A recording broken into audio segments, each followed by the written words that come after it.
দেখতে পাচ্ছেন এটা হলো আমাদের পাবনা জেলার ঐতিহ্যবাহী পাবনা মাসুম বাজারের যে মাছের বাজার। সকাল থেকে দুপুর পর্যন্ত হাটটা কিন্তু বসে। এখানে নানা রকমের নদীর মাছ, পুকুরের মাছ, ঘেরের মাছ, বিলের মাছ, বিভিন্ন রকমের মাছ কিন্তু এখানে ওঠে। আপনারা দেখতে পাচ্ছেন যে এগুলো হয়তো সব ঘেরের মাছ। এখানে লোয়ারি মাছ, লওলা মাছ, তারপর হচ্ছে আপনার রুই মাছ, অনেক মাছ কিন্তু এখানে আছে। তো ইনশাল্লাহ যারা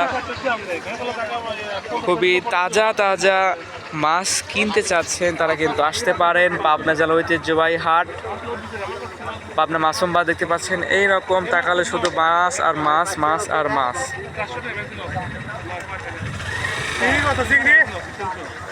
চাচ্চু চিংড়ি জিগায়, চিংড়ি জিগাচ্ছে 700 টাকা কেজি দেখতে পাচ্ছেন। এই যে চিংড়ি মাছ, তারপরে এখানে ট্যাংরা মাছ দেখতে পাচ্ছেন, দেশি পুঁটি মানে সরপুঁটি বলে। পুঁটি মাছ কেমন চাচ্ছেন এখন? ওরে বাবা, এক পোয়া মাছ 150 টাকা। চাচ্চুকে দেখতে পাচ্ছেন,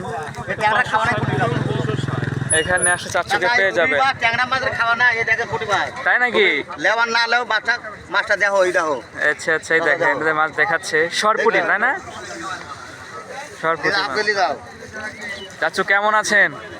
ভালো আছি চাচা। আচ্ছা আচ্ছা, বেচা কেনা কেমন চলছে? হাটে কি প্রত্যেক দিনই আসেন? প্রত্যেক দিন আসে চাচা। ভোরে চলে আসেন না? ভোরে। আচ্ছা আচ্ছা, অনেক রকমের মাছ কিন্তু পেয়ে যাবেন। এটা আমি লোকেশনটা আবারও বলে দিচ্ছি। এটা হলো আমাদের পাবনা জেলা, পাবনা জেলার মাসুম বাজার বিআরটি মানে পাবনা বাস টার্মিনাল থেকে বিআরটিতে আসলে কিন্তু আপনারা এরকম মাছ পেয়ে যাবেন। তো সকলকে ধন্যবাদ। ভিডিওটি সকলে বেশি বেশি করে শেয়ার করবেন। সবাইকে সালাম, আসসালামু আলাইকুম।